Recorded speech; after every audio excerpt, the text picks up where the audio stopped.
Hello everyone, DQ here, and today I have a very cool walk which is made in the country from which I'm from, Bulgaria, and the brand is called Metal, Heavy Metal.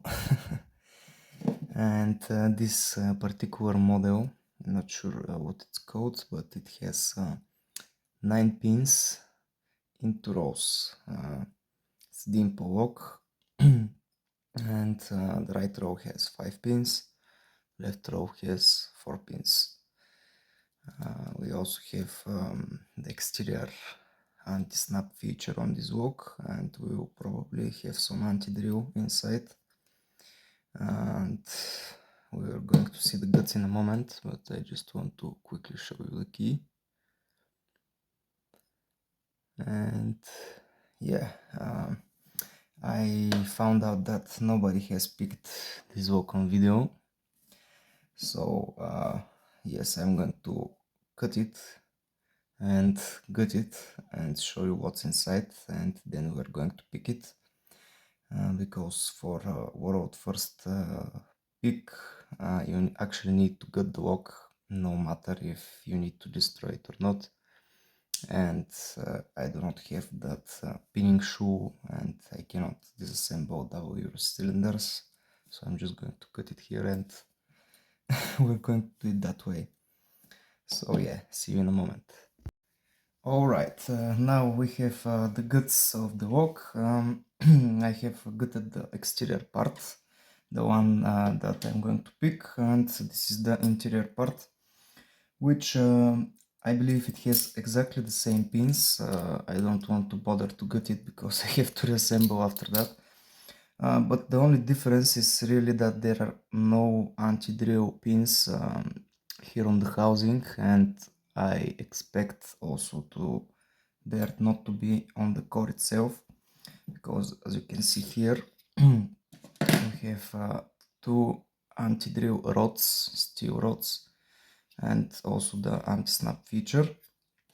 Here on the core we have more anti-drill to protect the 2 rows and the anti-snap feature, as I explained, which is very good because if snapping occurs, you can still actually use your half of your key to turn the lock. It's pretty cool.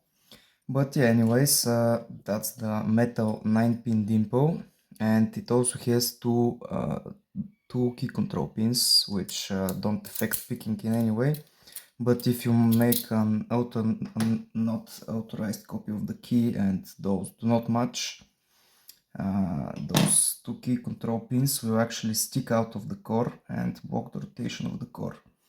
And yeah, I will start by showing you how that exactly works. They stay here, and for demonstration I will put one here on the incorrect spot. Here, as you can see, they are these 2. So when I insert the key, this one of them will actually stick out because it's in the incorrect place. Let me try to focus here, and we will actually block the rotation of the core by a tiny bit, but it will be enough. And how that happens is they stick out in this sidebar like groove on the housing here on top. But yeah, those don't affect the picking. I just wanted to get them out of the way. The main stacks, we have two rows. One row is 4 pins, the other row is 5 pins, as you can see. On the core itself, we have flattened top for the 2 shear lines to be more effective. We have those holes that I explained for key control pins, and these 2 holes I'm not really sure what they are all about, but yeah, they do exist. The keyway is kinda not very wide. When you pick, you actually need to, for the high lifts, push like very far. And yeah, it's not the easiest keyway, but it's not the worst. You definitely need a small flak. I used my smallest flak I have. It's really very tiny. And for tensioning I used this wiper insert. You can tension with anything you want, it's not a big deal, just stick it here or here and you apply tension. And yeah, the pins are pretty straightforward, I don't have much to explain. We have a mixture of standard pins and spools. The spools are slightly tapered, but since they engage fast and I actually use very heavy tension most of the times, I didn't feel the taper effect, but they are slightly tapered on the edges. I've seen that in some other dimple locks that have spools. The rest of the pins are standard, and they pick as you expect. There is not much to explain. The thing I want to mention is that actually two of the two rows isolate because obviously they're off center. So when you tension clockwise, one of the rows will always bind first. Then when you set all the pins, the other row will bind. And the opposite will happen if you tension in the opposite direction, the other row will bind first. And when you set everything, the other row binds again. And these spools are effective in this lock because when you set the spool, I had two active spools and one of them literally dropped every single other pin. Like I set the spool and all of the rest, all the other pins that I set on the two rows dropped, so I had to go back, set all the pins again and then got the open. And yeah, I think tolerances are not great, but they're pretty good for this kind of lock which has two rows and they tend to be a little bit more junky, but this one does its job very well. You can see how they're a little bit angled because they drill them at an angle. And yeah, the anti-drill, sidebar groove, anti-snap, I think I mentioned everything. And yeah, for picking just you have to use a small enough whack to be able to like go from here and set those high lifts, because as you can see on this particular one I have two max lifts on the front, and there are also some minimum lifts which just by passing with your fork you set them, so you don't push them, you just, when you go to jiggle test they will be set, because as soon as you touch them they will set to shear. And yeah, I think that's pretty much everything I have to say about this lock. It's pretty cool lock made in Bulgaria. And yeah, this is also public first pick, so I hope you guys enjoy that. And now let's pick the lock. Okay, we have the metal 9-pin dimple in the vise. Key is working, so let's go ahead and pick it. Starting on the left row, pin 3 is binding, small click, now pin 1, click, and I have some core movement. All the pins are jiggly on the left, so I go to the right, pin 1 binding, click, pin 2 binding, it's high lift,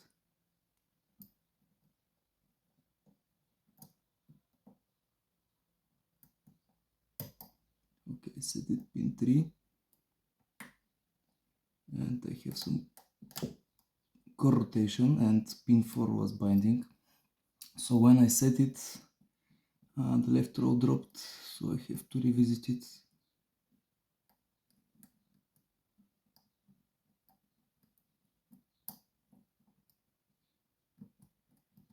Okay,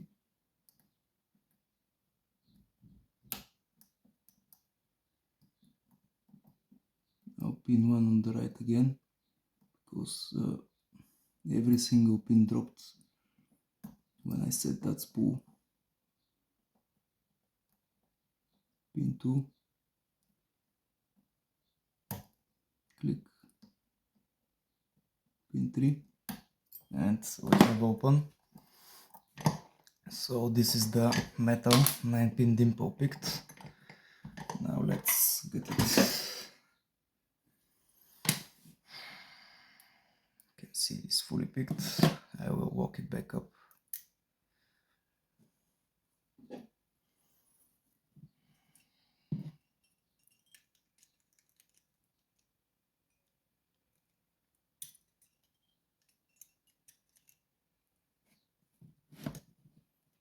Try to remove the C-clip.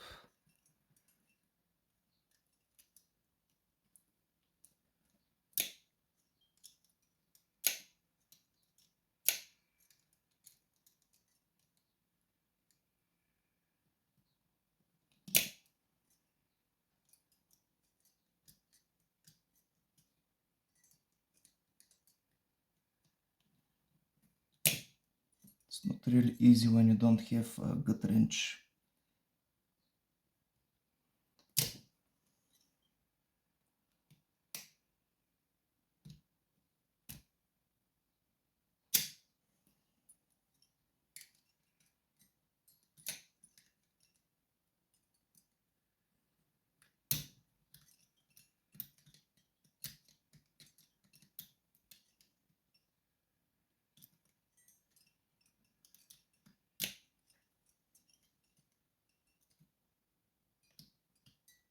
Okay, got it.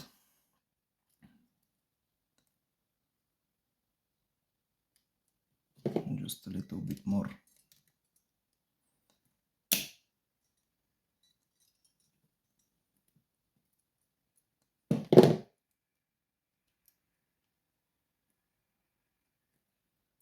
And it's off. Now using the key and forward.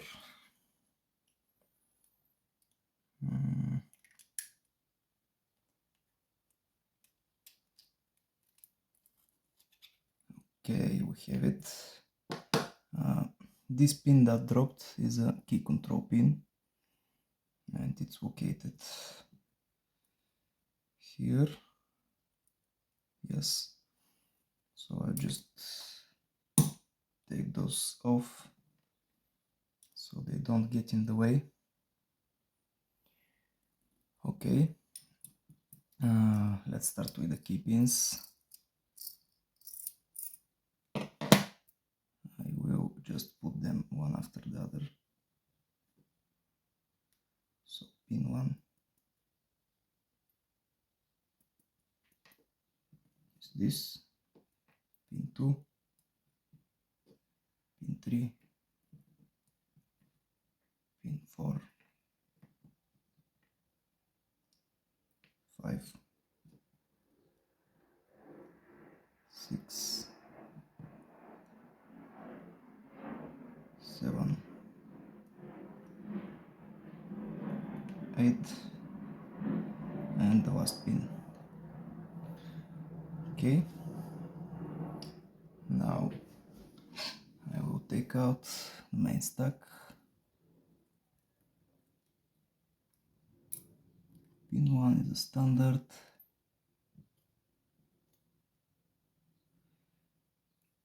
Pin 2 is a standard again.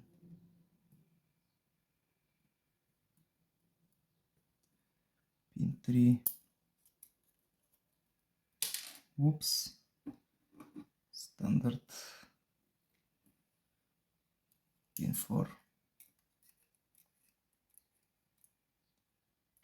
Standard.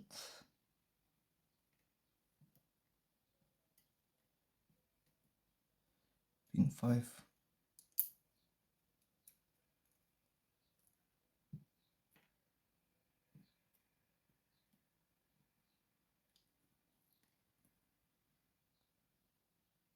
Okay. Pin 6 is a spool.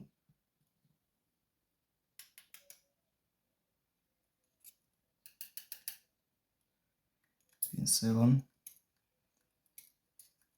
is a spool as well. Pin 8 spool. Pin 9 spool. And the 2 springs. There should be one more spring. Here it is. So this is all the pins, all the drivers and key pins from the hook.